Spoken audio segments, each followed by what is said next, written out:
তুমি তুমি মোৰ লগত বৈকুণ্ঠলৈ যাবা নোৱাৰা বিপ্ৰ তুমি এই জন্মত মোৰ লগত বৈকুণ্ঠলৈ যাব নোৱাৰা পাৰিব পাৰিব তোমাৰ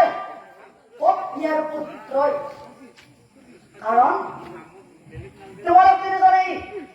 মোক পূজা কৰিছে সঁচা গধূলি মোক ধনা কৰিছে সঁচা কিন্তু কিন্তু তোমাৰ পত্নী আৰু পুত্ৰই মোৰ লগতে তোমাক সমানেই সেৱা শুশ্ৰূষা শ্ৰদ্ধা সপতি কৰিছে গতিকে স্বামী ভক্তৰ পিতৃ ভক্ত মায়ে তোমাৰ পত্নী আৰু পুত্ৰই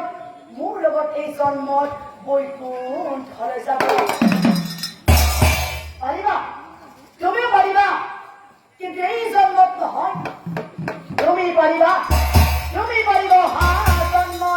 অহা জন্মত তুমি পাৰিবা অহা জন্মত কৌৰৱ বংশৰ ৬২ নম্বৰ ভাতৃ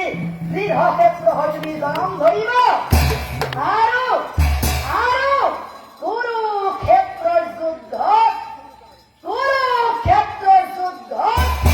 অৰ্জুনৰ হাতত তোমাৰ পৰাস্ত হ'ব আৰু